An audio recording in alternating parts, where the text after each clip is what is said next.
All right, welcome everybody. My name is Kyle Flynn. I'm the Platinum Account Manager here at Voices, as well as the account manager that works with all of our coaches, much like our great talent and coach, Toby Ricketts. Toby, do you want to introduce yourself? Sure, thanks, Carl. I'm a voiceover artist with my own studio here in New Zealand. I've been doing it for over 15 years, won multiple awards doing it, and every day I work with clients all around the world from this little studio and connect with them to provide voiceovers and tell their global story. Awesome. So we'll just hop right in here. I want to cover some basic fundamentals there. So the first one being, what is a live directed session? A live directed session is where a client can connect with a voice talent and direct them on the fly. So as they're recording the audio, they can have their input. This has several benefits. The client can sort of, give that advice to really crystallize what they had in their head. And for the talent, it means that you can get sign off within the session, which means you're not going back and forward as much, and the client can sign off the audio right in the session. So it can be a really efficient way of getting the right audio to your client. And with that being said, what is the most commonly used software for live directed sessions? There's a huge range of software available. Can be as basic as just picking up the telephone and calling the studio, and it can go right through to really professional tools like Source Connect Pro, Clean Feed, and Session Link Pro. But usually, what happens with most clients is we're using things like Zoom, Skype, FaceTime. There's lots of sort of peer-to-peer messaging and phone functions now, which most voice talent will have available in their studio. So it really comes down to what you both agree on over messages as to what's going to work best.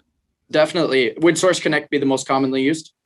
Source Connect is the most professional and the most widely used tool. So this allows studios to connect to each other, basically, with a broadcast quality link, which sounds like you're just in the studio next door. So it's a really high quality feed.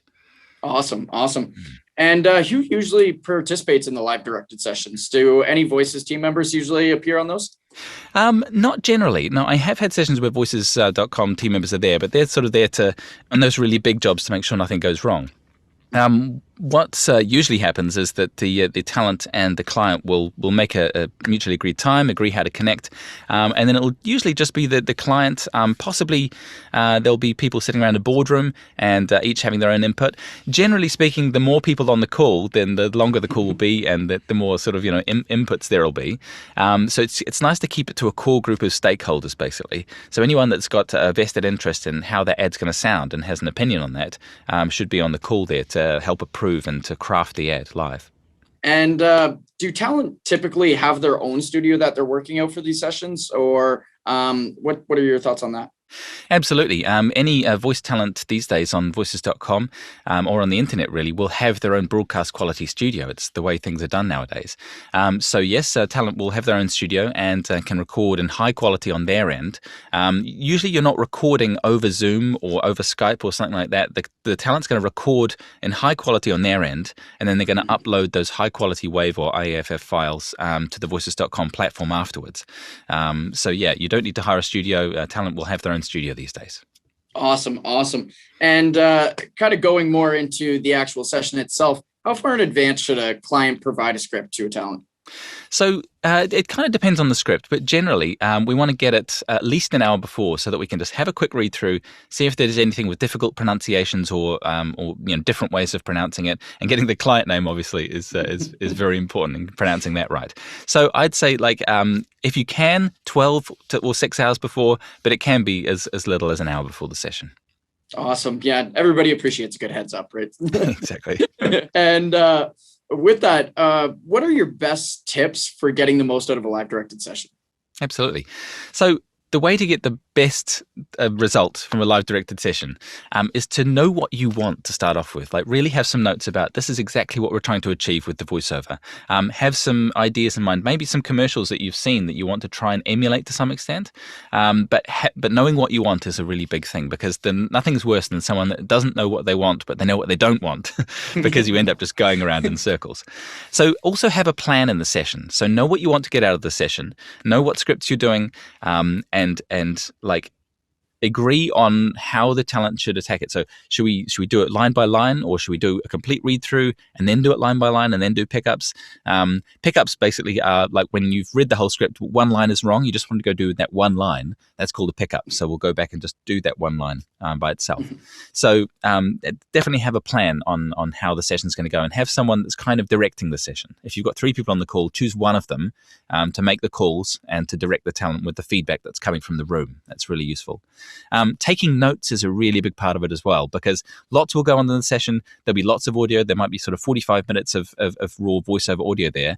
If you don't take notes during the session, then afterwards you're like, oh, which was the good take? I can't remember which one was the good one. So take 1 and have notes next to it. Take 2, have notes next to it, etc. That's a really efficient use of time then when it comes to editing it. Also, the compliment sandwich is good to serve during this session. The compliment sandwich is basically a way of directing talent where you provide positive feedback first, then some of the constructive feedback, not necessarily negative, but just like, no, we'd kind of like it this way, and then end on another compliment on something else you liked, and then go into another read. Because as talent, we're putting ourselves forward here. It's a creative endeavor, so we're giving our best, and it's nice to just keep on a positive note with that. So say, I really loved that last read. I loved what you did with that line. Can we just try this line again? It's not quite working for us at the moment. Can we try it with this kind of tone? But the session's going really well. Like, let's do another take. This is going great. Like, that's a good example of giving direction and keeping it really positive. And finally, on the direction note, don't give what's called a line reading, which is where the client says, no, give it to me. And they grab the script and say, and read it, and read the line as they want it read. This is very unhelpful to talent, because there's a lot when you're not a professional voice talent and you're just reading stuff. There's lots of stuff that you don't realize you're doing. Your pace is varying. You might have an accent. You might be putting emphasis on all different words. So the thing you're concentrating on is right, but there's all this other stuff. So it can actually muddy the waters a lot for a voiceover artist to hear someone else trying to read their line because they're not a professional doing it.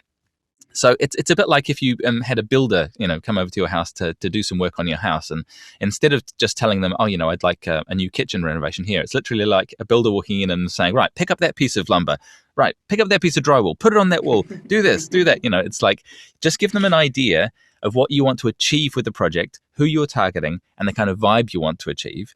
And then it's our job as voiceover artists to bring that to the session and make that happen for you. So giving very specific directions, yourself is not going to be helpful for that, and it can put people kind of in the wrong direction. So Awesome. Those are my tips. Awesome. I think those are great tips. And with that, the session's coming to an end there. What is the file delivery process like? Is there a certain window of time that clients can typically expect that file in? Yeah, absolutely. I always tell my voiceover students to edit it as soon as the session's finished. So go back, get rid of any of the kind of noise between takes, make it a really nice sort of package, and do any processing you're going to do, and upload that within an hour of the session, because then it's all fresh. Everyone's still on the same page. Everyone's expectations are still are still fresh in everyone's mind. So it's really good to upload that to the voices.com platform within an hour of doing the session. Absolutely. Awesome. And I think that's pretty much all that I had in regards to questions there for you. Is there anything further that you'd like to add, Toby? I think it's really important in the sessions to have a lot of fun. In the creative industry, it's fun to be in sessions. It's fun to do voice work. It's fun to direct voice talent. So just keep it really light and get to know each other on the session as well. Like, I really enjoy finding out where people are located and how we got into the session. So maybe spend the first 5 minutes just catching up with your voice talent and asking them how their day's going. And we usually have a lot of fun on live directed sessions. It's one of my favorite things about voiceover. Oh, I love to hear that. Everybody likes connecting, especially with voiceover, where, you could be two different quarters of the world, right? Much like you exactly. and I. Exactly. Awesome. Thank you very much. Fun. I appreciate you doing this with us. Cool. All right. Thanks, Carl.